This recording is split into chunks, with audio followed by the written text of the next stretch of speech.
Oi, pessoal, tudo bem com vocês? Me chamo Silmara, sou professora de Ciências e Biologia e hoje eu tô aqui para conversar um pouquinho sobre um assunto que confere as questões das ciências biológicas, que é fenômenos químicos e físicos. Eu queria tratar um pouquinho da diferença, né, desse tema, basicamente em química, principalmente na área das ciências, né, físicas e naturais, a gente vai entender fenômeno como uma transformação. Então, para a química, né, para essa área da química que compreende, né, as áreas das ciências naturais, física, química e biologia, um fenômeno é uma transformação. Essa transformação, então, como a gente vê fenômeno físico, eu sei que aconteceu algum evento ali que gerou a transformação da matéria. Bom, um fenômeno físico é aquele em que eu tenho transformação da matéria, mas sem alterar a sua constituição química, sem alterar a composição dos elementos que formam aquela matéria. Isso é um fenômeno físico. Exemplo, quando eu tiro do congelador um cubo de gelo e coloco sobre a pia, o que vai acontecer? Ele vai derreter. Por que ele vai derreter? Porque a temperatura externa é diferente da temperatura do congelador.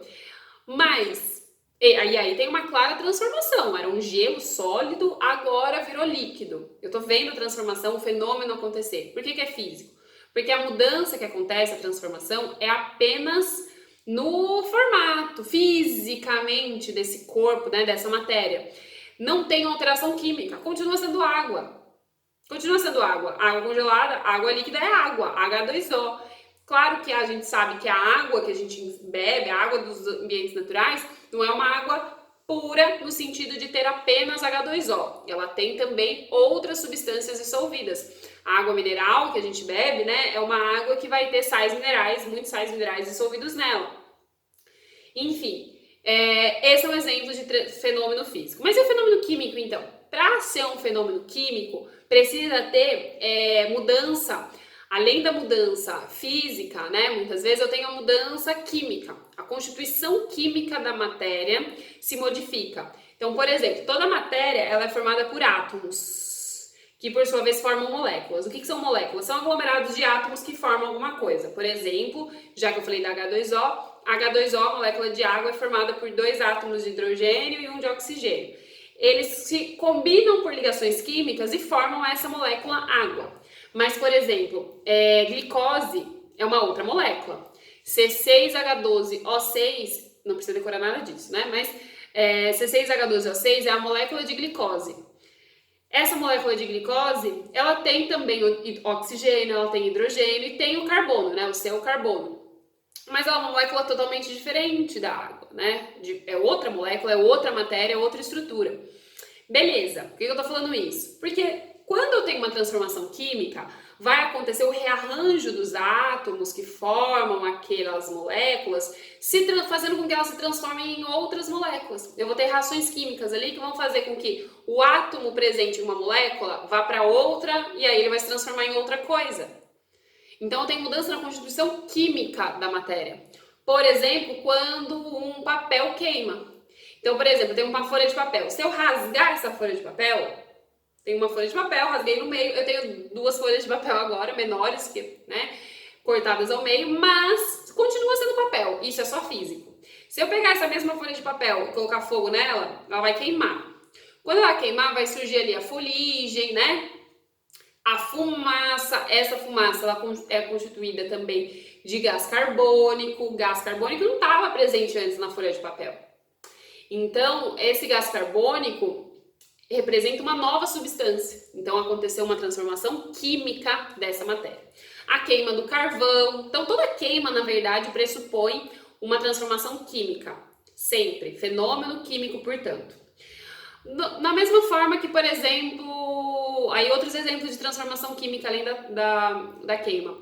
Quando o leite azeda na geladeira, né, ficou fora da geladeira o leite, ele azedou, ele coalhou, como a gente disse. Inclusive, esse processo de coalhar o leite é utilizado na indústria de alimentos, né? Então, quando o leite é transformado em iogurte, né, acontece uma transformação química. E vai mudar seu sabor, sua textura. Então, um indício de que uma matéria, uma das evidências, né? Se eu não sei o que aconteceu ali, algumas das evidências que indicam que houve uma transformação química, é quando eu tenho alteração da matéria composição química, da composição química dela, mas assim, mais alguns exemplos, algumas evidências podem ser alteração de sabor, alteração na cor, no cheiro. Uma laranja apodrecendo é uma transformação química. Eu tenho seres decompositores que estão decompondo aquela matéria orgânica, que é a laranja, e transformando ela em alimento para eles, mas também produzindo outras moléculas para o ambiente. Ela muda seu cheiro, sua aparência, sua cor, seu gosto, né? A gente não vai comer uma laranja podre, mas a gente sabe que o sabor é diferente. Bom, associado então a fenômeno físico, agora, quando eu trato de um fenômeno físico, geralmente as mudanças de estado físico da matéria são exemplos. Aquele exemplo que eu dei do gelo derreter em cima da pia. São os três os estados principais, né, físicos da matéria que a gente considera, que é o sólido, líquido e o gasoso. Toda matéria pode ser sólida, líquida ou gasosa? Sim, só que o que vai mudar entre elas? A temperatura às quais elas passam de um estado físico para o outro. Tá. O que vai ser determinante aí vai ser o aquecimento dessa substância ou o resfriamento, né? Retirar calor dessa substância. Quando eu coloco a água líquida no congelador para ela congelar, eu tô fazendo com que ela perca a temperatura e por isso as moléculas dela não vão se transformar em outros tipos de molécula, porque é só uma mudança física, mas elas vão se organizar de uma forma diferente, fazendo com que eu tenha uma substância agora sólida.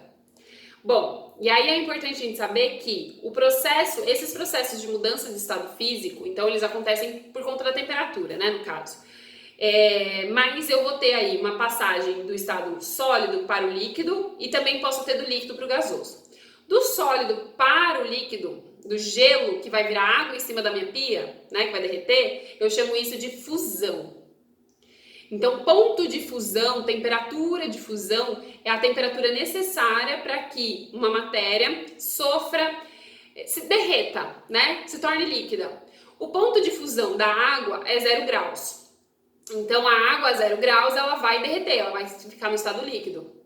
Só que o ponto de fusão de outros materiais, como por exemplo do ferro, é muito mais alto, é acima de 1000 graus Celsius. Por isso que o ferro na temperatura ambiente, que nós estamos aqui agora, sei lá, deve estar fazendo uns 25 graus agora, eu acho, onde eu tô.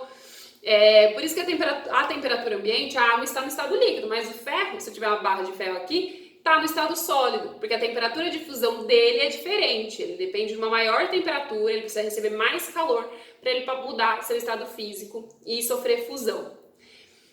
A temperatura, outro ponto importante é o ponto de ebulição, ou temperatura de fusão, como também de ebulição, como também é chamado, que é a temperatura necessária para uma matéria no estado líquido passar para o estado gasoso. Toda matéria pode se tornar gasosa? Pode, vai depender da temperatura.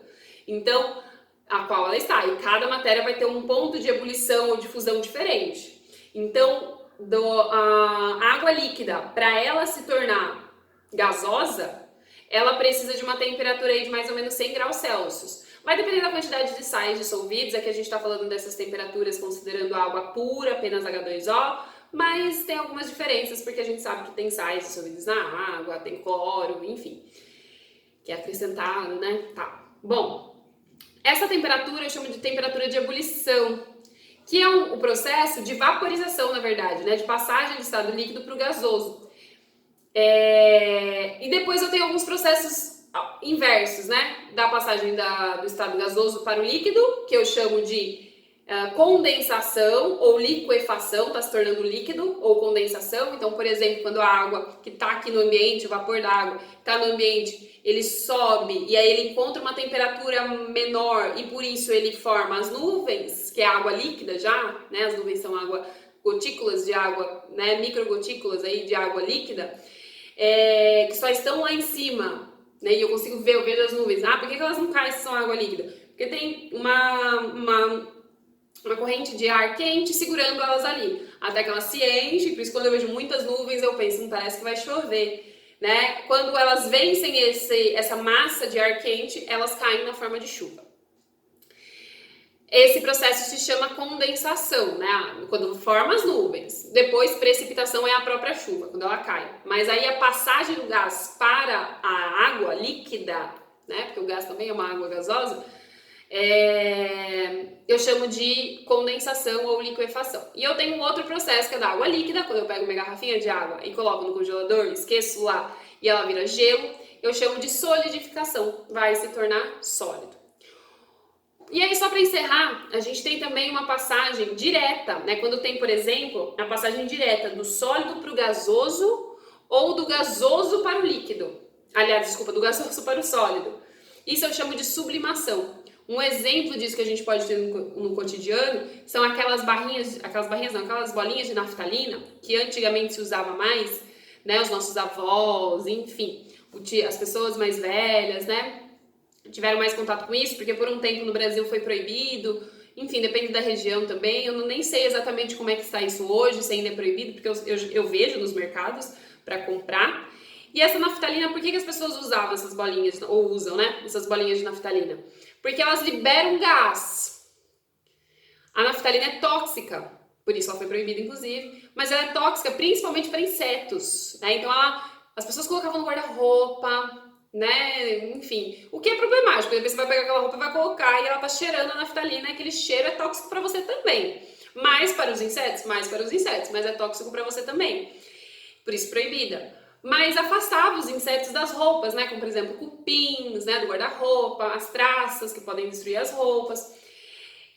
E por que eu tô falando de naftalina? Porque ela é um exemplo de sublimação, quando eu tenho a passagem do estado sólido para o gasoso diretamente, né? É sólida a bolinha e ela começa a liberar esse gás. Não tem a passagem intermediária, né? O líquido, ela vai se tornar líquida ali, ela vai só evaporando aos pouquinhos e aí vai liberando esse cheiro que afasta os insetos. Bom, vou parar por aqui, já me estendi demais, era para ser um vídeo mais curto. Qualquer dúvida, estou à disposição. E é isso, pessoal. Tchau, tchau.